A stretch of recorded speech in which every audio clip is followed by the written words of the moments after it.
Hi, my name is Jens Petter Sandvik, and I'm a PhD student at the Norwegian University of Science and Technology, NTNU for short. In addition to trying to finish a PhD, I'm working for the Norwegian police in the National Cybercrime Center.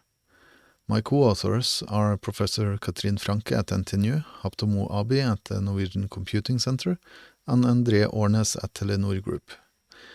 This presentation is about the file system used in operating system designed for IoT nodes called Contiki. I have to apologize to all that came here for a presentation on a popular and vitally important drink by the same name.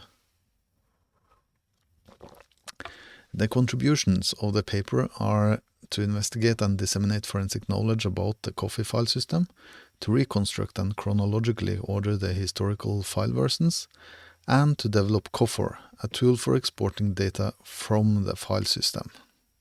IoT forensics has gained a lot of attention in the last years with the increase in network-connected systems around us. IoT systems can include the most miniature medical implants and environmental sensors to colossal server farms providing cloud services and industrial machines, and the infrastructure between these systems.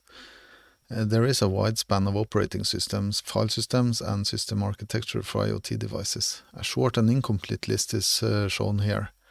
Linux and Linux-based operating systems are probably the most used operating systems as they are readily available and can run on a considerable number of platforms. For file systems, the most used file systems are FAT and ext4 for the same reasons. Contiki Next Generation, also called Contiki NG, started as a fork of Contiki OS and is under active development. This is the version we base our work on. The operating system is designed for resource-constrained devices, and the minimum requirements for running are 10 KB of random access memory and 100 KB of non-volatile memory. One of the major advantages of using Contiki is that most IoT-specific protocols are already implemented and readily available for developers such as 6LoWPAN, CoAP, MQTT, and RPL. Unfortunately, the routing protocols for thread used in Matter is not among the supported protocols. Contiki is used in the ThingSquare platform, but I'm not aware of any further commercial products currently using it. Regardless of this, the Eclipse Foundation's annual developer survey revealed that 5% of the IoT device developers had used Contiki for some projects. This can, of course, include testing and prototyping that don't make it into a commercial product. Cooja is a network simulator included with Contiki that can simulate a network of Contiki nodes. It does come with gateway routers that can communicate with a virtual network on host. It is also easy to move the nodes around in a physical layout of the network.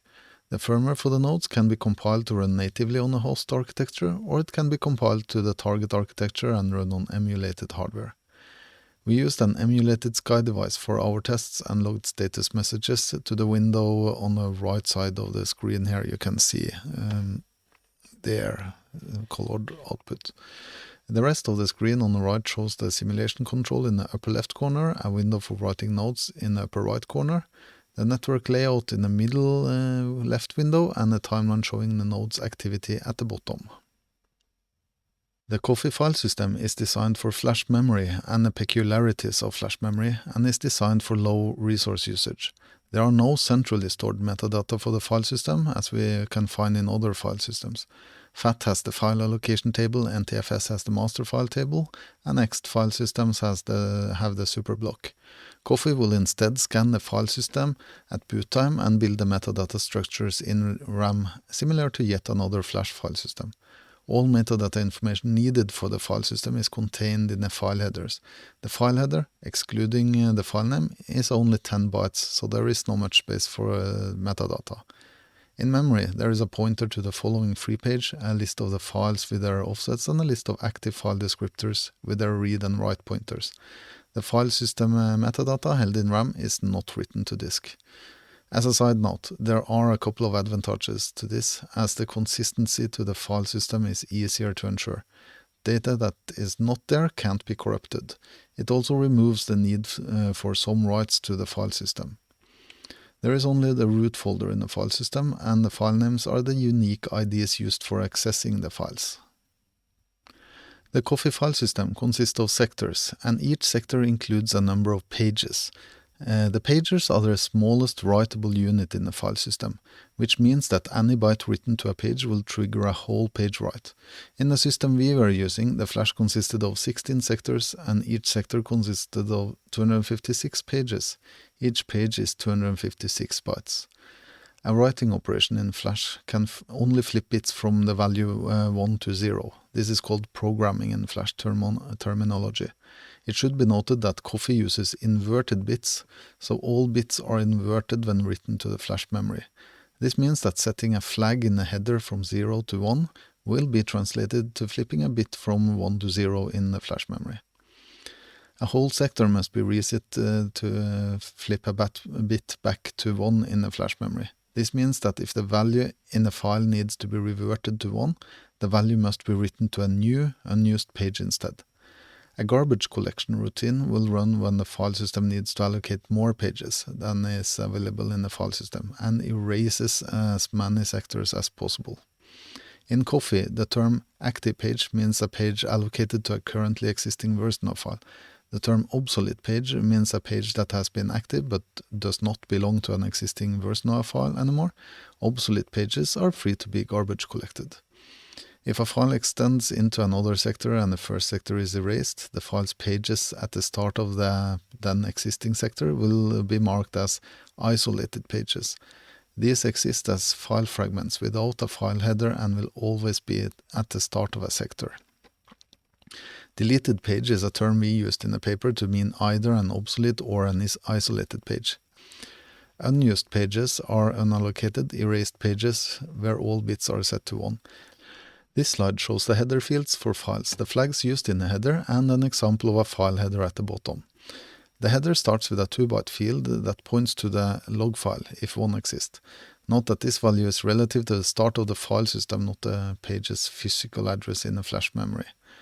In the SKY mode, the file system starts at byte offset 10,000 hex or page offset 100 hex of the flash memory. The following 4 bytes are number of records in the log file and the log record size if the defaults are not used. To be honest, I haven't seen these fields being used in the files I have examined. The next field is the number of allocated pages for the file. The actual file length is not recorded anywhere, but is found by searching for the first non-null byte from the end of the allocated area. This means that a file in the COFFOR file system can't end with a 0 byte. An ending 0 will be interpreted as a byte after the end of the file. At last, there is a file name. For most architectures, this is 16 bytes long. The file content starts right after the header. At the bottom is an example of a deleted file with a log file. The flags fields say that it's a valid, allocated, obsolete, and modified flag. Flags are set, which means that this file has been modified and deleted. The name of the file is file003.txt. The log file is found at the file system page offset 237, which means page offset 100 plus 237, which we see here as byte offset 33700. At this location, the flag state that this is a log file. The name is the same as original file. The green marking is a log file header that lists the pages that are changed in the original file. In this case, page number 5 is changed twice, followed by 2 changes to page number 3. After this header, the pages that are changed follow. The first 256 bytes is a new page that will overwrite page number 5. The next 256 bytes will overwrite the same page. Then page number 3 will be overwritten twice. The text file 3b #000 is the start of the new content. When a file is created, it will allocate 17 pages for the file unless the defaults have been changed when compiling the firmware. If the writing is appending to the file, the appended data is just written to the base file because it is the same data at the beginning of the file, so no need to flip any bits there. This means that there won't be any log file attached to the file if data is only appended. If the file size of the file increases to more than the allocated number of pages, a new file is allocated with twice the amount of allocated pages. This means that there is only a very limited set of allocated file sizes possible in the file system. Any other modifications lead to a log file being written. The log file is, by default, 5 pages and contains 4 records. A record is one page that will substitute the corresponding page in the base file. After all the records are used, any subsequent modification will write the last version of the file to a new file, and the modification triggering the new allocation will be written to the first record in a new log file. The figure on the right side here shows the allocation. Along the horizontal axis is the number of modifications, and along the vertical axis is the page offset of the memory. The blue line is allocated area, and we can see the dent in a step at the first modification that shows the creation of the log file. The red line shows the obsolete pages, so the file exists between the blue and red lines. When files are written and modified, most allocations are following right after the last allocated file. The exception is where there are not enough consecutive sectors to allocate a file. If there are more sectors later in the file system, the new allocation will start at the sector boundary for the next available sector. Otherwise, a garbage collection is invoked to erase used sectors that do not contain any active pages. One thing that sets this file system apart from other flash-aware file systems is that the garbage collection routine does not move active pages into new sectors to save more space. The active files will be where they were written. This has two noticeable effects. The deleted pages that reside in a sector with active pages will survive the garbage collection, and the file system can be full if there exists a moderate number of files in the file system. If one active file is in each sector, no more pages can be erased, and any new allocation will fail. The file system was tested by writing and deleting files, analyzing the resulting memory. We made a test for examining the files in the file system, for examining the log files, and for the garbage collection. The first test was reading and writing several files, appending data to file and deleting some files. We could then analyze the header and see that it behaved as anticipated, with one exception. An append did not leave any visible trace of the append operation. The file looks just like it was created like that. The log file writing showed that one write operation often caused two log file entries, one where about half of the changes were included and the second with all the changes. This might be caused by a write buffer that was full and was written to disk. As mentioned, we also observed that the last version of a base and log file is copied to the new base file, and the write triggering the creation of the new file was written to the log file. We created files and deleted every second file after writing. When the end of the file system was reached, the next operation triggered a garbage collection, but the allocation failed as the garbage collection was not able to free up space in the file system. This showed that there was no reordering of pages during the garbage collection. As the file system doesn't move active pages to new sectors, old versions of files exist in a file system until a sector is erased. We know that files are written consecutively, so the version histories for the files in one sector are easy to reconstruct. The challenge is to establish the history of a file, where the fragments are spread across several sectors. These versions can be from different garbage collection runs, and a sector can survive many garbage collection runs as long as one file in a sector is not modified very often. In our research, we considered two methods. The first was to analyze the file offset in a sector, and the other was to examine the file contents of the file versions. The two methods show some promise but also have some limitations.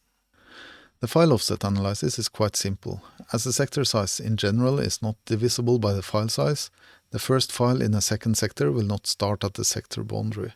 We assume that the files are of the same length as files in a resource-constrained device probably are kept small due to resource constraints. We can generate a sequence of offsets the first file in a sector will have by the equation shown here. The idea is to find out-of-sequence sectors. These sectors indicate that there is a skip due to the writing skipping an active sector. The file offset in the first sector is always 0, as seen here with A0 equals 0. And the remaining is given by the previous sector offset plus the sum of the file sizes such that the writing will pass to the next sector. As the body of this equation here is the files that will overshoot into the next sector, starting at offset 0. The offset might give us the second file in the sector, hence the modulo file size. It can be rewritten to take the start offset into account in the denominator of the fraction though, but we didn't do that in the paper.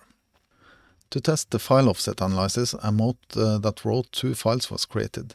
The writing rates for the 2 files were set to 1 second per write and 100 seconds per write. These values were selected such that the files often were in different sectors.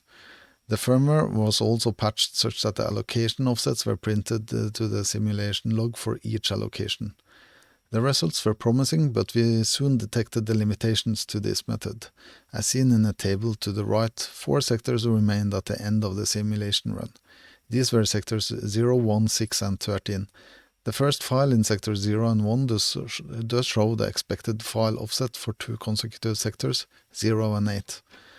Sector 6 also follows the correct sequence. The list shown in the previous slide goes 0, 8, 16, 2, 10, 18 and 4, which seems to be correct, but the 6th sector did hold an earlier version than the ones in sector 0 and 1. This is because the file offset starts over at 0 after a garbage collection. The same sequence of file offsets will be repeated for every sector, except for those skipped due to active sectors from earlier rounds. There was another limitation that became apparent.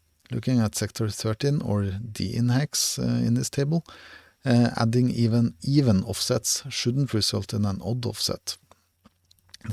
The assumption of an invariable file size doesn't hold. We observed that sometimes a base file of 17 pages was created, and instead of adding a log file, a new base file was created. This means that the method can be used for detecting writes that have happened after a skipped page and decide whether there have been any file size changes. The reset to offset 0 for every garbage collection means that this is not a method that works particularly well in most cases. We discussed this a little bit more in the paper. The next method is focusing on the contents of the file as they are modified. The idea behind this is to use measures of difference between versions to find the probable version history. As the version history is consistent within a sector, the task is simplified to comparing the last version in one sector with the first version in the other sector. The assumption to this method is that files are gradually changing, such as 2 versions of the file that are written with an extended time interval between them, or more precisely, a considerable number of changes in between, are more different than files written with less number of changes in between. A ring buffer is an example of a file that behaves like this, as the content is overwriting the oldest parts, thereby overwriting increasingly more of the original version. The method is not suitable where the same parts of the file are changing, as the difference between the versions is also the same. We considered 2 metrics for the difference between 2 files, the Levenstein distance, also known as edit distance, and Myers diff algorithm.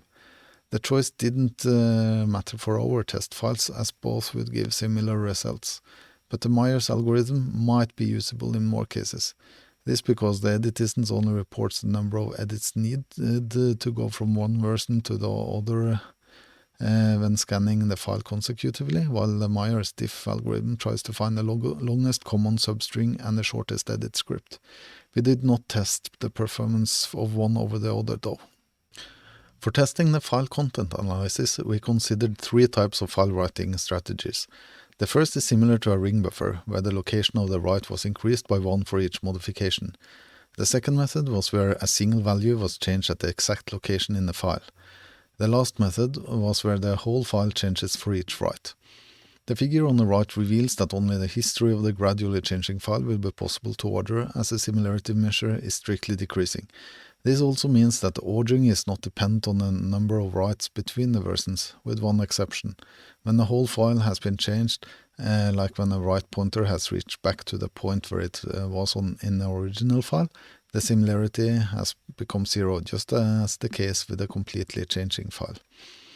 Another interesting observation is that if the similarity changes as nicely as in our synthetic test, the number of writes between the 2 versions can also be estimated. Contiki comes with a program for exporting the file system from a flash memory file containing the COFFOR file system, but this program only exports active files and does not show any information about where in the file system the file has been found. Therefore, we made a tool to extract forensic information from a file called COFFOR for COFFOR forensics. The tool consists of two programs. The first, called COFFOR File Extract, is a C program that will first analyze the pages of the flash memory image and categorize the pages, as shown in the green arrows on this figure. The next step is to export all files, and the naming scheme is shown here in the table here. And that is the green, the red arrows in the figure. The file name is followed by an underscore, a status of whether the file is active or deleted, and the page number of the base file offset. The last information is the version of the file. It is important to note that this tool will export each version of the file and not the log file itself. The last step is optional and is the comparison of file versions. The program is called combinedfiles.py and is basically a short Python script to combine the given target file with all the source files provided at the command line. Call radare2's radif on each set of two files and print the similarity between the files. The COFFOR tool was able to classify all pages in the flash memory dumps we generated. Given the simplicity of the file system, I think there is not much room for special cases and unknown states. The exported file version was also identical to expected output from the mods, except that one write operation generated two writes to disk, thereby creating two versions, where the first only contained a part of the complete modification happening in that write operation. The tool was able to classify all pages in the flash memory dump. However, it should be tested in a wider variety of flash dumps and acquired images from physical systems. The use of radare2's radif program works well, but one or more version distance measure should be implemented in a program to eliminate the need for an external program package. With that said, we did not try to create missing file versions because the strictly decreasing file similarity with the increasing version distance made it a trivial task. For the other file writing types, the method was clearly not going to work. So for a subset of files, it would work, but this should be better tested in real life. I can give a short demonstration of the COFFOR tool here now.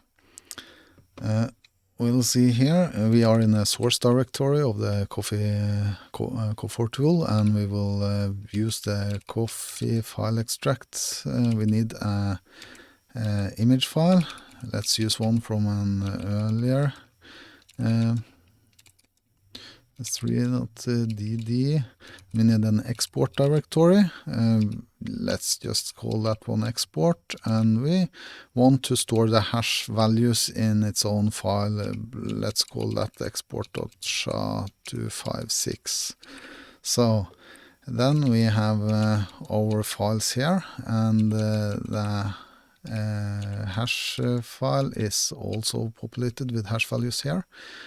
The hash values are calculated by the COFFOR tool in memory before it's exported. So that means in order to ensure that the hash value, the files has been written correctly, or that they haven't been manipulated afterwards, we can use the SHA-256 some program with -c to ensure that we see here all files, all the hash values of all files matches. Then we can use the combine files script in order to find the similarities between the files.